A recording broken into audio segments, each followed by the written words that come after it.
Hoje nós vamos conversar com o professor Mário, sim. O professor Mário foi docente há muitos anos aqui, né? E ligado à área de fisiologia, fisiologia animal, fisiologia humana, né? Trabalhava na parte de renal, né? Somente nisso, e vai nos contar um pouco dessa história aqui, ligada à história da biologia, história da própria faculdade, né? E já que ele teve uma participação também importante na política desse setor aqui, e tem muita coisa para contar para a gente. Professor Bach, muito obrigado por estar aqui, por estar aceitando nosso convite. Gostaria que o senhor começasse primeiro dizendo qual a sua formação, como você se formou, como é que você chegou aqui?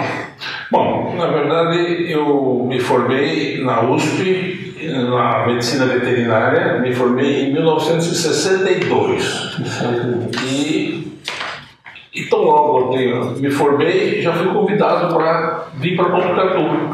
Botucatu foi uma faculdade criada em 1962 mesmo, no fim do ano. E em janeiro de 63 eu vim para cá, convidado pelo professor Plínio Pinto e Silva, que era o professor de anatomia da veterinária, e também vim integrar um grupo que estava montando aqui a Faculdade de Ciências Médicas e Biológicas de Botucatu. É evidente que o nosso Instituto de Biologia aqui atual teve origem nesse momento, porque as primeiras matérias a serem lecionadas aqui foram exatamente as matérias que pertencem hoje ao Instituto, como bioquímica, como anatomia, histologia, embriologia, biofísica, todas foram iniciadas em 63. Então, esse é o início de todo o nosso instituto, né? Na verdade, eu participei desde o início nesse sentido. Em 65, eu, na verdade, me desliguei da faculdade aqui e fui para a USP como professor para poder ter chance de fazer pós-graduação, porque nós estávamos aqui e não tivemos a menor chance de fazer pós-graduação, não. E fiquei lá e realmente fiz o meu mestrado e voltei para cá, só que agora não mais na anatomia, que eu era professor de anatomia, junto com o professor Plínio, mas vim para a fisiologia. E fiquei até me aposentar em 1990, quando me aposentei. Eu me lembro muito bem da sua presença no departamento, porque o senhor é um professor que tem uma didática excepcional, né? Explicava com uma clareza para a gente, eu já lembro disso como aluno, depois como colega, explicava as coisas muito bem. E são poucas pessoas que eu lembro que tem essa didática. O professor Hélio Luquiari também era outra pessoa da biofísica, tinha uma didática muito boa, o professor Carlão da estatística também. São pessoas que em termos de ensino viraram muita coisa. E nessa trajetória toda, né, o que você poderia nos dizer sobre a origem do departamento de fisiologia? O que o senhor se lembra? Como é que foi? De onde vieram as pessoas? Até onde o senhor lembra? O departamento de fisiologia se iniciou com o professor Alcir Kramer. O professor Alcir Kramer é um médico gaúcho e que veio montar o departamento de fisiologia. Ele começou a trabalhar juntamente com um colega nosso, que era um veterinário, o Geraldo Hugo Silva. E os dois, mas infelizmente esse início não foi muito, digamos, promissor. O professor Auxílio não conseguiu realmente nem montar direito à fisiologia e não conseguiu também nem ministrar o curso de fisiologia. Foi realmente uma coisa um pouco desastrosa. O professor Hugo era um rapazinho novo, recém-formado, então ele realmente também não tinha a menor condição de... O professor Kramer não, já tinha uma experiência, mas mesmo assim ele ficou, digamos, patinando em alguns assuntos da fisiologia, mas não conseguiu desenvolver o curso Ele veio da USP, o professor Kremer? Não, o Kremer vem do Sul. Eu não sei se ele foi formado no Paraná. Porque nessa época eu estava já na fisiologia, mas na USP. Entendi. Ele estava aqui e eu estava na USP. Eu fiz sobre isso porque eu tinha contatos aqui. O professor Narciso saiu. E em seguida foi contratado o professor Cecílio Linder. O Cecílio Linder é um médico formado no Paraná, falecido recentemente, e ele fez a pós-graduação em Ribeirão Preto e foi indicado para vir para cá e foi contratado e realmente começou a montar a fisiologia que hoje existe. Então a fisiologia teve origem, digamos assim, robustamente através do Cecílio Linder. O Cecílio Linder ficou com o professor Hugo e me convidou para que eu viesse para cá. E eu vim para cá em 67, quando ele também começou. E nós começamos a montar a fisiologia como uma unidade isolada. Em seguida, nós convidamos, por minha sugestão, o professor Katsumasa Hoshino também veio integrar. O professor Katsumasa acho que é psicólogo, e veio integrar, e foi importante, porque uma área como a neurofisiologia depende de gente, de profissional bem ligada à área, que eu como veterinário, eu tenho não estou preparado para fazer neurofisiologia, principalmente humana, a não ser neurofisiologia animal, claro. Mas enfim, assim começou a fisiologia. A fisiologia começou a se desenvolver, nós damos o primeiro curso, e depois damos o segundo, e aí foi, um pouco depois, foi criada a Unesp.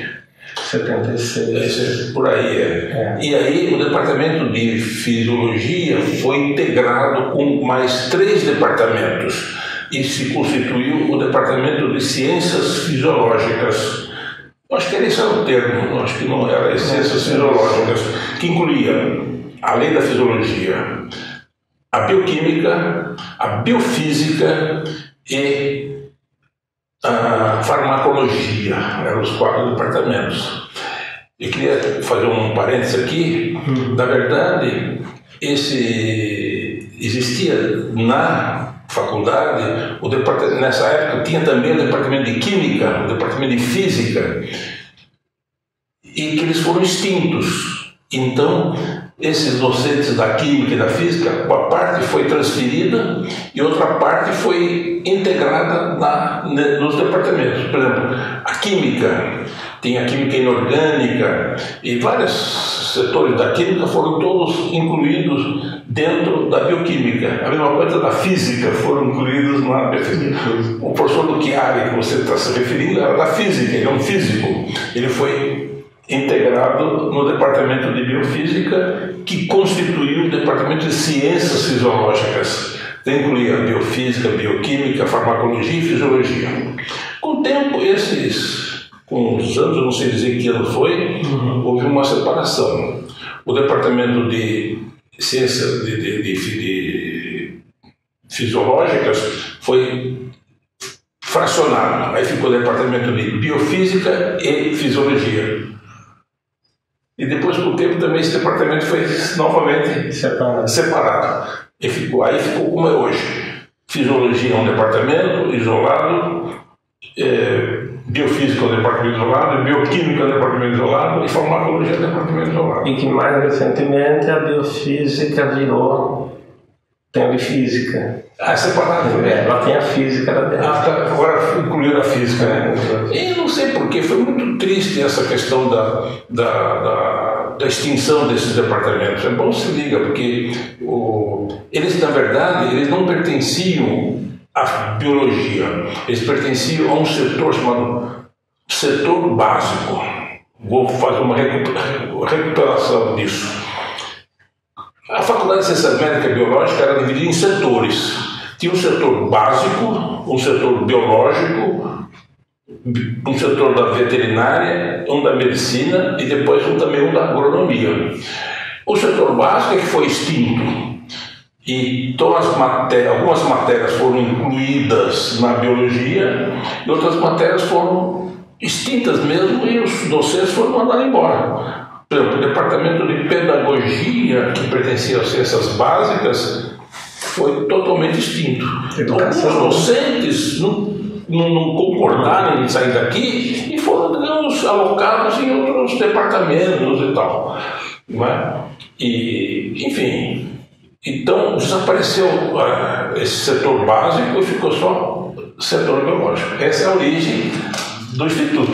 Que é o IBBMA, naquela época, na época do Gilberto Moreno. Isso, exatamente. Que era o IBBMA. O primeiro diretor, que eu me lembro, o primeiro diretor foi o Dr. Gilberto, não sei se foi a Vilma. A professora Vilma. Doutora Vilma, que era a esposa do professor Armando Ramos. Que foi o primeiro reitor. Na verdade, não sei se na época já era a esposa dele. Porque o professor Otávio Ramos era casado com uma docente de São Paulo. Essa docente veio a falecer. E aí, quando ele ficou viúvo, ele se casou com a doutora Vilma. Entendi. E essa história realmente tem alguns aspectos aí que o senhor deve ter vivido bem, né? Que eu quero pegar mais ou menos o perfil das pessoas, né? Mais voltado para isso. Nós tivemos muitas brigas políticas aqui, muitas dissonâncias, né? Muitas coisas assim. E o que o senhor lembra dessa época? O que o senhor gostaria de registrar aqui? Olha, na época eram mais pesadas as coisas, né? Quando eu integrei a fisiologia, o professor responsável era o professor Cecílio Linder. Ele é que realmente falava pela fisiologia, ele foi o responsável pela voltagem, de maneira ele é que participou realmente muito mais ativamente do que eu. Eu apenas era um docente do departamento. E de maneira que eu não participei diretamente em nenhuma atividade assim mais, digamos, de decisão. Eu nunca participei da congregação do Instituto, porque eu nunca me interessei assim, eu me dedicava mais somente ao ensino, mais do que às vezes até a pesquisa. Porque, infelizmente, a pesquisa, que é, na verdade, a mola propulsora de uma universidade, é a pesquisa. O ensino sempre deve ser considerado sempre nós consideramos o ensino como um produto da investigação. Porque quem investiga conhece profundamente. E só quem conhece profundamente pode transmitir isso aos seus alunos. Exato. Essa se mal fica estudando um livro e passando por dentro. Não adianta um professor não faz. Ficar 24 horas atrás de um assunto. Não. Ele tem que conhecer profundamente para ele poder transmitir. Aliás, o bom professor tem inicialmente que conhecer bem a matéria, senão ele não consegue transmitir bem. E segundo, ele tem que ter métodos, uma tecnologia de transmissão. Mas enfim, e nessa época eu estava muito mais envolvido com o curso e com a investigação do que mesmo as atividades. Eu participei um pouco mais das atividades, digamos assim, políticas da faculdade quando eu estava na anatomia nos primeiros 3 anos da faculdade. Porque aí nós todos juntos trabalhávamos no sentido de montar essa estrutura que aqui está. Sim. Mas com relação ao Instituto, eu me lembro que ele foi criado por um decreto. Quando foi criado a Unesp, ele foi criado e foi, digamos, estruturado de acordo com a decisão, na época, daqueles que criaram a universidade. E depois, quem participou mais disso foi o Conselho Universitário. Ele que aí tomou a decisão de decidir sobre a sequência não é?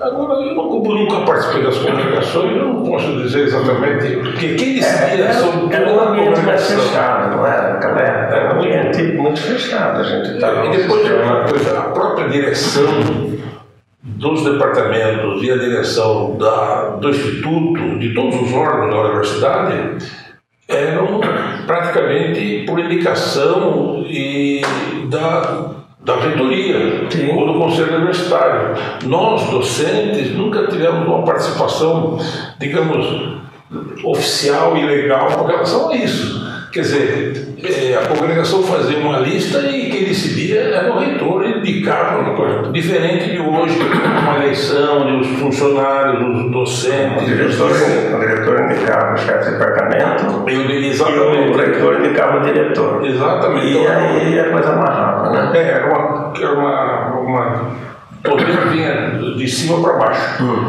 Hoje em dia é exatamente o inverso. Hoje em dia nós da comunidade é que indicamos ou até elegemos os nossos dirigentes, né? Isso começou depois de 84, 85 para frente, né?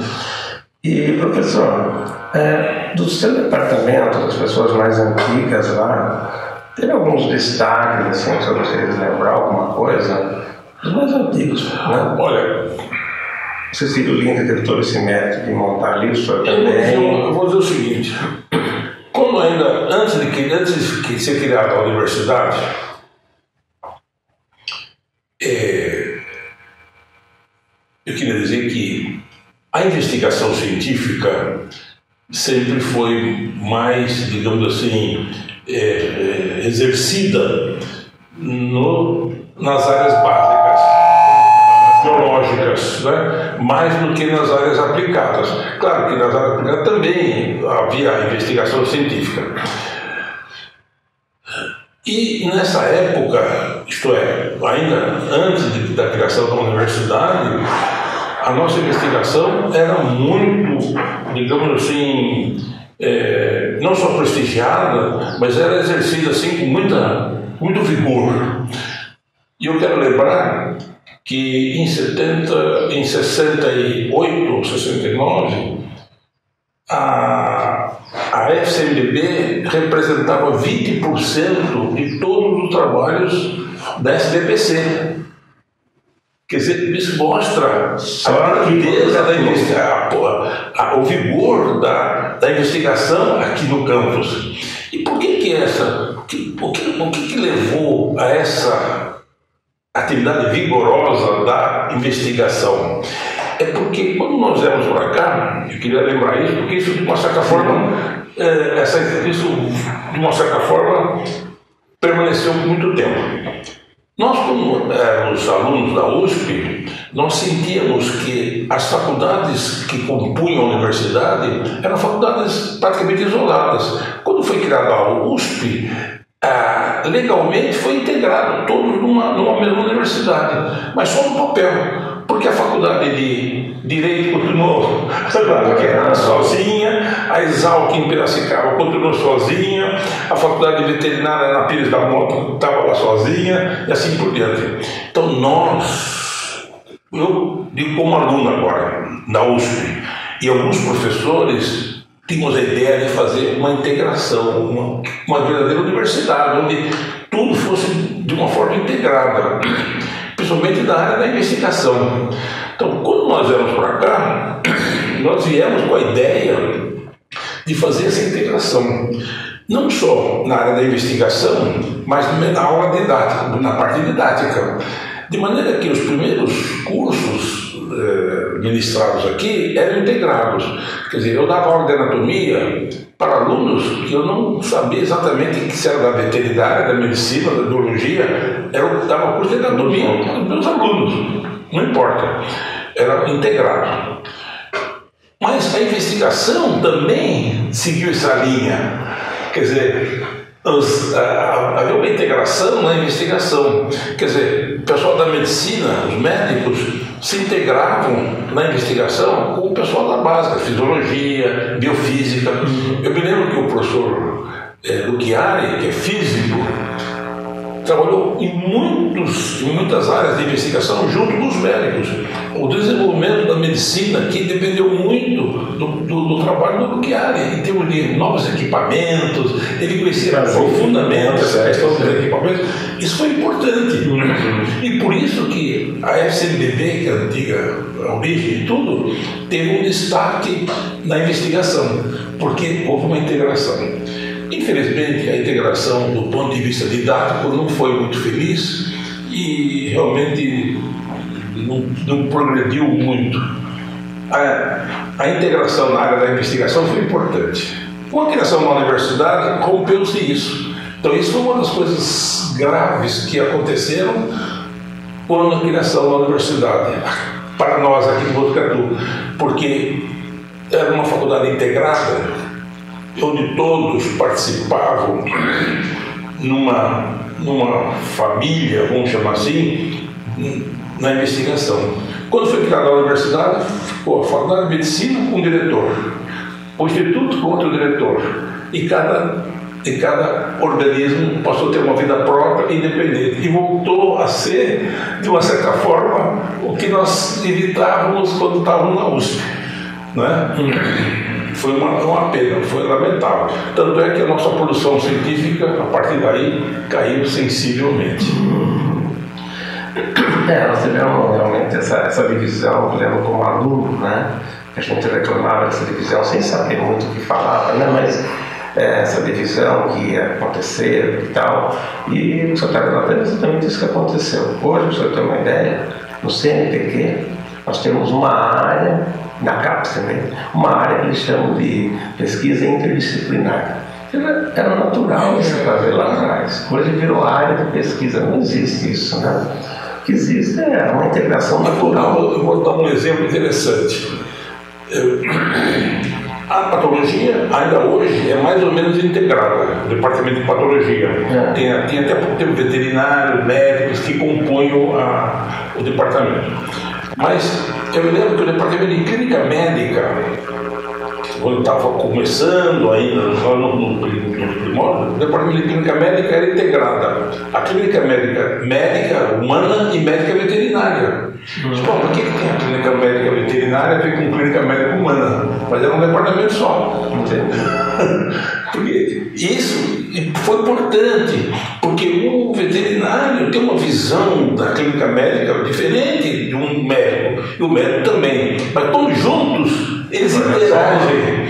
Por exemplo, o animal, de uma certa forma, até lembra um pouco uma pediatria, porque ele não fala, não conta nada, né? É uma criança. Então são métodos bastante, digamos, específicos e bastante delicados para atender um animal diferente do homem. O homem, quando eu estou sentindo aquilo, ele permite orientar o médico muito melhor. O animal não é? Mas a integração foi importante. A cirurgia, a departamento de cirurgia também é integrada, veterinários e médicos. Né? É claro que o médico não ia pegar um animal, nem um veterinário ia pegar um homem, mas do ponto de vista de integração científica é importantíssimo, porque interagiram com técnicas bem diferentes. Foi muito importante isso. Mas isso desapareceu com a criação da Unesp. A Unesp, de uma certa forma, talvez não intencionalmente, mas desintegrou, estruturar tudo isso. Perdemos algumas coisas aí. Professor, da sua passagem por aqui, né, o senhor fez várias coisas que a parte didática já foi uma parte que a gente destacou, né? Mas o senhor também teve outras funções que o senhor gostaria de lembrar, alguma coisa assim? Você falou que não se meteu muito nessas coisas. Mas não exatamente relacionado ao Instituto. Isso, mas outras partidas. Eu tive uma participação em algumas coisas assim, de importância relativa. Não é de grande importância, mas já que você está perguntando, eu, de uma certa forma, tive a ideia de que formar aqui dentro um biotécnico. Participei ativamente na formação do biotécnico. Eu achava que uma faculdade como a nossa tinha que ter uma fonte porque a pesquisa na área da biologia e da medicina, e mesmo da veterinária, e da agronomia também, dependia de animais. A investigação sem animais é possível? Mas é muito difícil. É difícil fazer uma investigação que não se usa animal na área da biologia. Você tem que usar o animal. Então nós pensamos na criação de biotério. E esse biotério cresceu bastante, chegou a ser um biotério da universidade, quando foi criado na universidade. Nós fornecemos animais para toda a universidade. Animais para pesquisa. Rato, camundongo, cobaia, enfim, animais necessários para a investigação. E isso é uma coisa muito séria, porque animais utilizados na investigação são animais bem controlados. A USP tem biotérios assim, de animais transgênicos, de animais de linhagem pura e que vivem num ambiente muito sofisticado. Todos aqui nunca chegamos a ter isso exatamente, mas nós produzimos animais de boa qualidade para toda a universidade, não só para efeito de ensino, mas também pela investigação. Né? Esse biotério, acho que agora já não tem mais essa linha. Isso eu participei da formação desse biotério. Outra participação minha na universidade foi a criação da gráfica, porque nós achávamos que a publicação, a formação, porque o ensino depende muito de livro, depende de uma biblioteca muito bem montada, mas na época, em 63, 64, enfim, nessa época, a literatura disponível para o aluno era muito ruim. Primeiro, poucos livros eram traduzidos ao português. Eu me lembro que a anatomia, os principais livros da anatomia da veterinária, era em espanhol, tinha traduzido em espanhol, eram importados, não é? Eu mesmo estudei com livro tudo em inglês, estudei livro como aluno, tinha o livro de anatomia, de fisiologia, assim por diante, tudo em inglês. Então o aluno não tem acesso à literatura. Então nós achávamos que era importante uma gráfica para produzir um material didático para o aluno. E fomos criamos essa gráfica. Eu fui responsável pela gráfica há muito tempo, até que ela tornou-se um órgão, digamos, já estruturado, que tinha uma própria direção, etc. Eu acho que participou muito ativamente dessa criação um funcionário nosso que era do departamento e que nós alocamos para lá, que era o Carreira, não é isso? O Carreira, que foi chefe da gráfica há muito tempo. José Carlos Carreira, foi o chefe da gráfica há muito tempo e ele que estruturou. Nós trouxemos aqui offset, tínhamos até várias máquinas de impressão e tudo. Foi uma gráfica bem montadinha na época. As teses rodavam lá, apostilas para os alunos, né? Inclusive as provas. Nós fazíamos as provas. Às vezes dava problema, né? Os alunos iam no lixo da gráfica, pegavam o stencil na noite para ver o que... É verdade, tem umas coisas assim, né? Exatamente. O stencil era um material que a gente datilografava e punha no mimeógrafo. Era mimeógrafo, né? Legal, exatamente. Para fazer. Boa lembrança. Foi legal. Outra atividade que nós participamos, que eu participei, foi a criação da Guarda Mirim. A Guarda Mirim, aqui, ela existia em Botucatu. E eu tive a ideia de propor à direção que a gente utilizasse o guarda-mirim aqui na coisa. E de fato foi criada a guarda-mirim aqui dentro, como se fosse um organismo mesmo da guarda-mirim.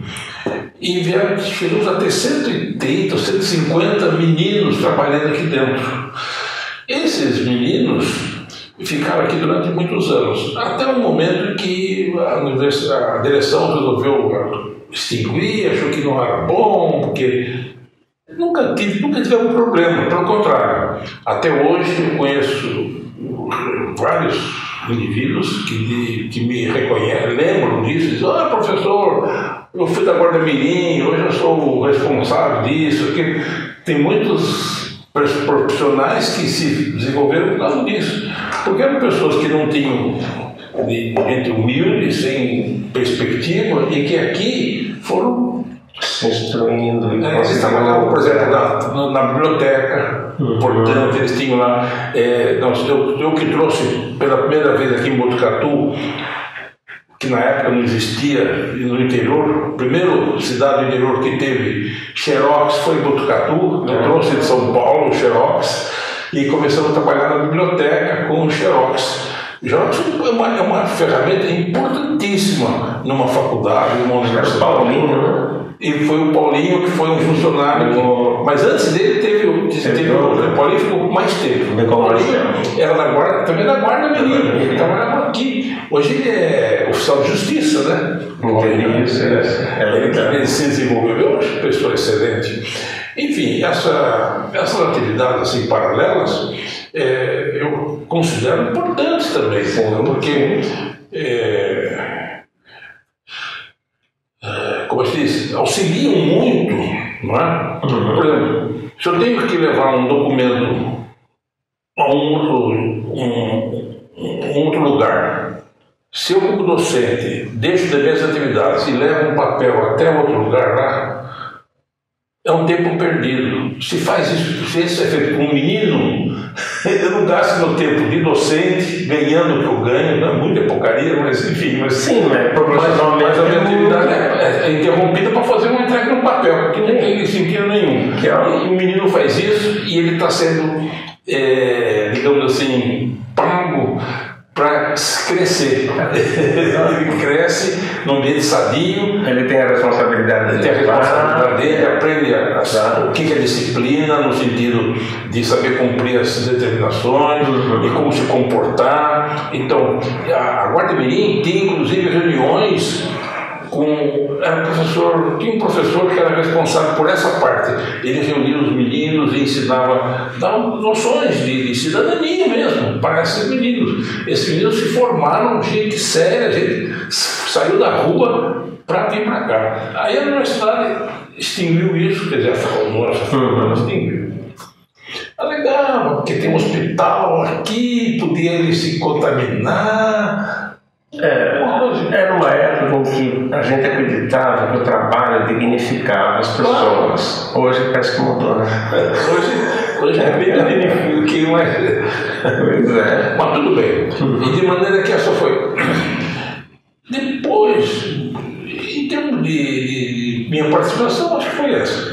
Mas eu fui diretor da administração aqui do campus. Eu fiquei 4 anos como diretor administrativo do campus.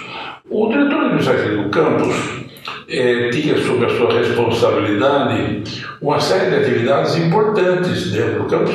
Não sei se tem ainda hoje, mas vou começar com as mais, que eu considero uma das mais importantes. Coleta de lixo.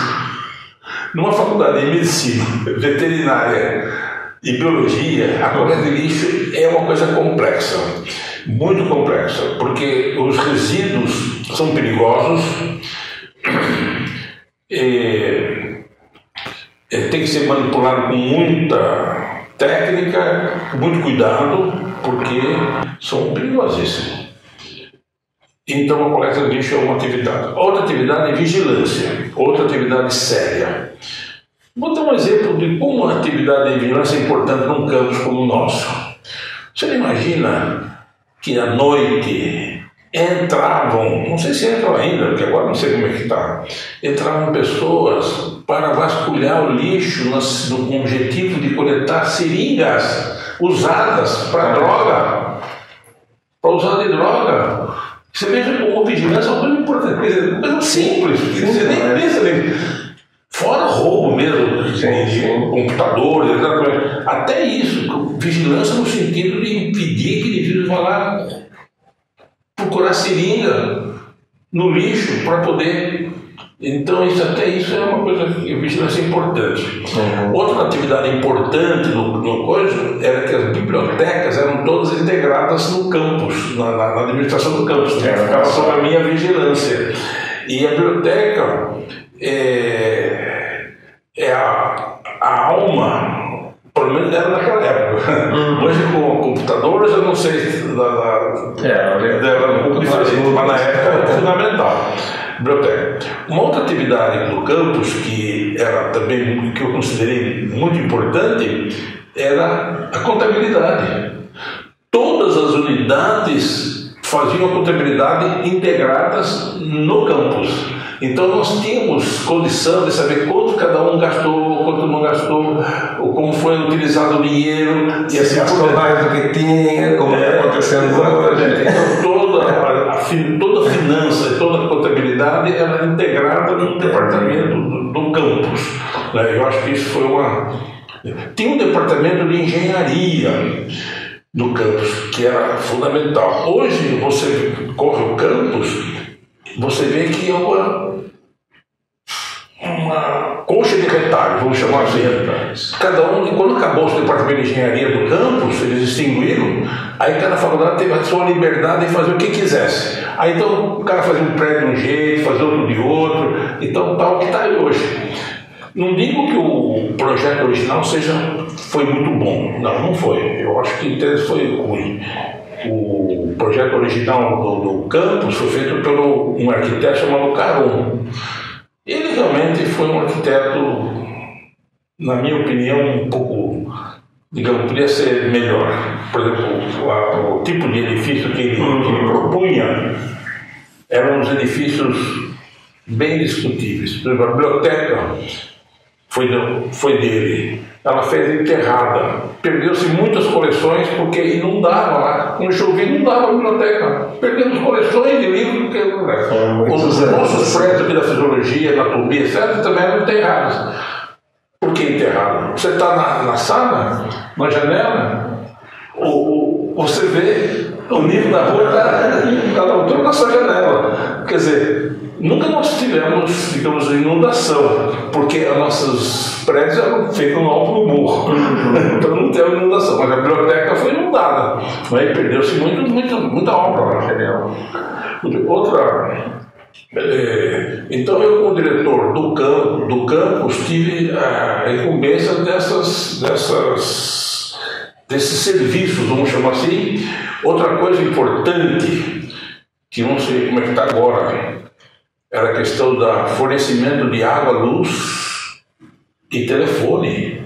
A telefonia antes era integrada, toda a telefonia era feita pelo campus, então tinha central de telefônica geral para todo o campus. Recebia e despachava. A parte de elétrica, a rede elétrica, todo o campus. E de água, esgoto também, né? E as vias públicas também eram da nossa responsabilidade. Eu me lembro, só para chamar a atenção, eu me lembro que tem uma área da medicina que não tinha asfalto e nós tínhamos que asfaltar. E tinha uma área também que ia lá para a veterinária, lá embaixo, onde tem o forno crematório, que também era do campo, ainda hoje é do campo, o forno crematório. E nós temos que asfaltar. Aí eu pedi uma verba na reitoria e me deram uma verba necessária apenas para asfaltar a área da medicina, porque a medicina sempre tem mais preferência. Então eu recebi aquela verba para asfaltar. Fiz uma concorrência e ganhou não. A firma que ofereceu o menor preço, ofereceu um preço absurdo. Mal dava para asfaltar aquela área da medicina. Aí eu pensei melhor, falei, não vou fazer isso. Conversei com o pessoal da prefeitura, peguei o dinheiro, veio comprar o serviço, comprei pedra de uma pedreira, comprei uma quantidade de pedra brutal para asfalto, 2 tipos de pedra que eu exigia, pedrisco, pedreiro. Tem a pedra 1, pedra 2, não lembro o detalhe. E fiz e comprei os asfaltos da Petrobras, que não dependia de concorrência na época, porque na época a Petrobras não precisava de concorrência porque era o nome do governo, então não tinha, só encomendar e vinha. E a prefeitura se encarregou de fornecer as máquinas e fazer o asfalto.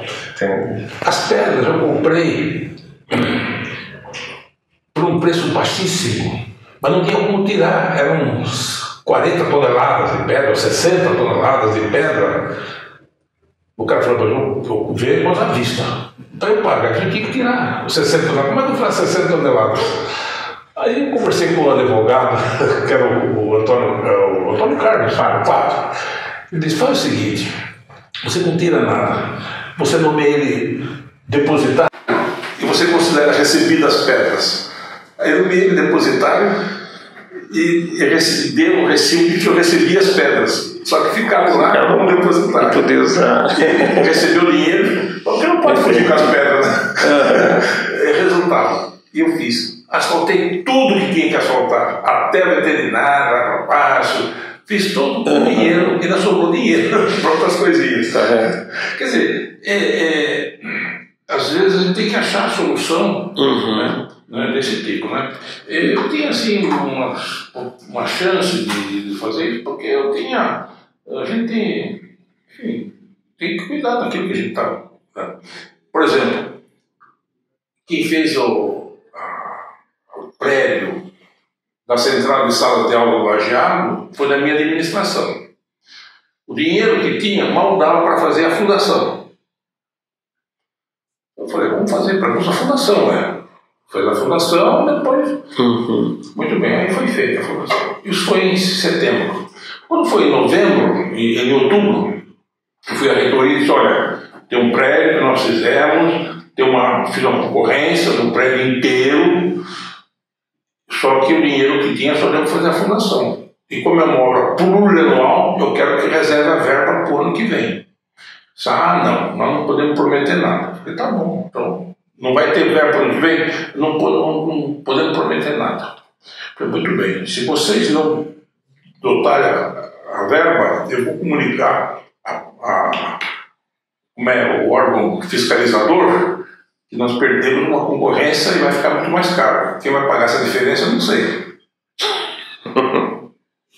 Porque tem uma corregedoria aqui, que é o Tribunal de Contas. O Tribunal de Contas, eu fui fazer uma denúncia para o Tribunal de Contas, que é uma obra plurianual, você tem que programar o tempo inteiro.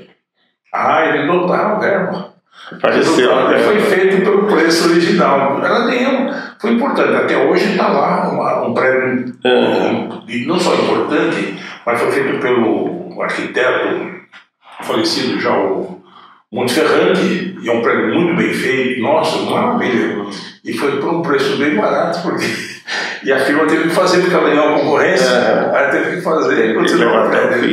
E professor, tá várias passagens, né? Nós estamos já chegando no final da nossa conversa. Eu queria que o senhor lembrasse uma coisa agora, que é da sua passagem na Alemanha. O que o senhor for falar, dizer lá, que universidade que foi, ou que setor que foi? Eu fiquei na Alemanha 1 ano e meio.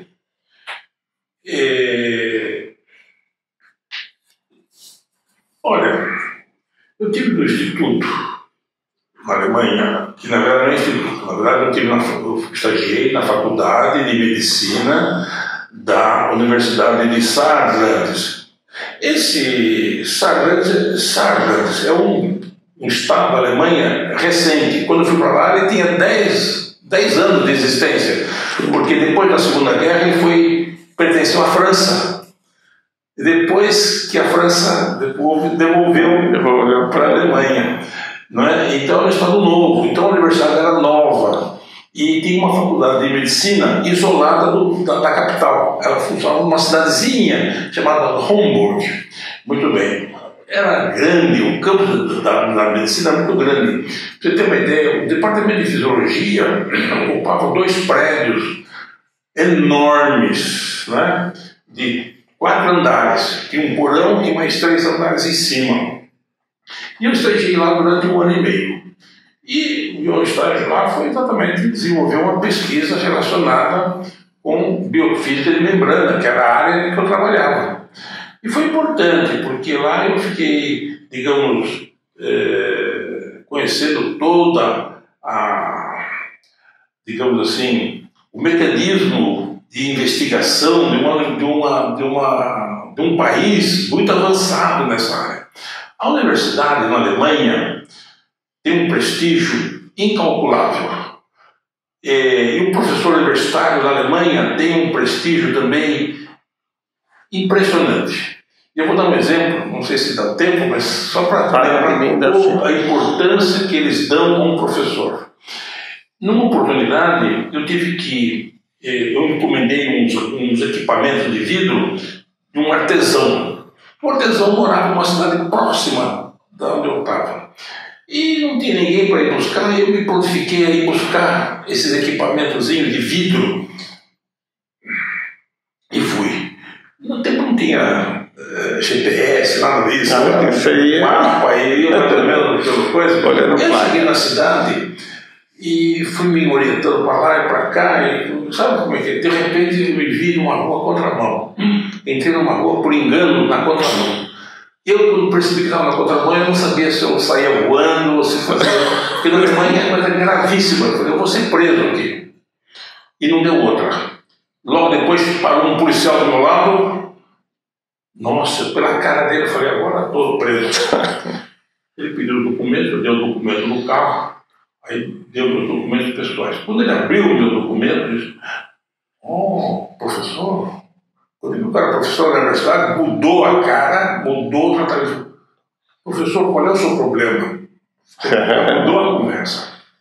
Disse, guarda, eu não sou daqui, eu estou perdido, eu estou procurando esse endereço, eu sou um professor da universidade, tenho que pegar esse equipamento. E ele, na procura, entrei por engano aqui, nem sei o que eu faço agora. O senhor não se preocupe, professor, fique calmo. Chamou um colega, disse, olha, acompanhe o professor até a rua tal, número tal. Ele foi de moto na minha escoltado até o lugar que eu tinha que ir. Então, veja, e lá o policial é muito rigoroso, muito rigoroso.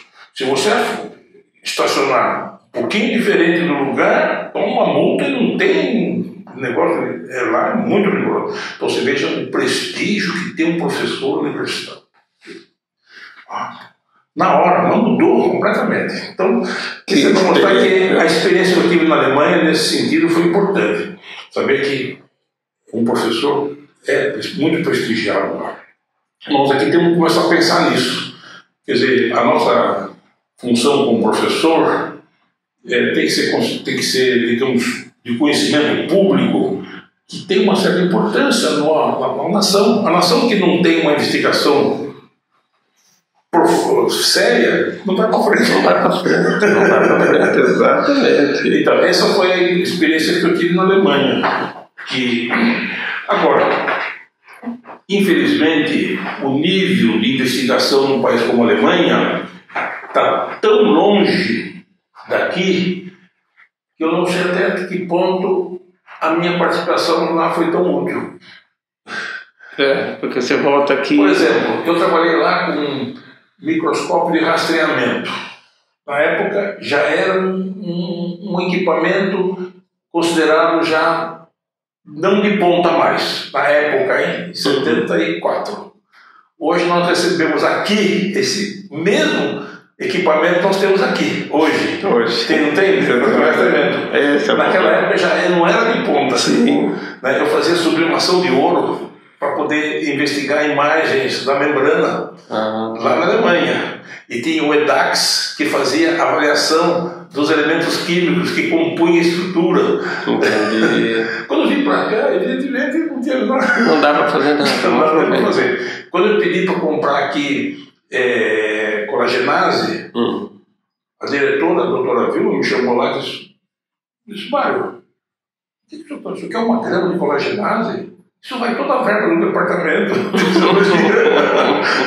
Eu lá tinha um vidro de 300 gramas daquilo. Eu tinha uma grama. E não dava. Quer dizer, então realmente é difícil. Era diferente. É um pouco difícil. Esse tipo de investigação, né?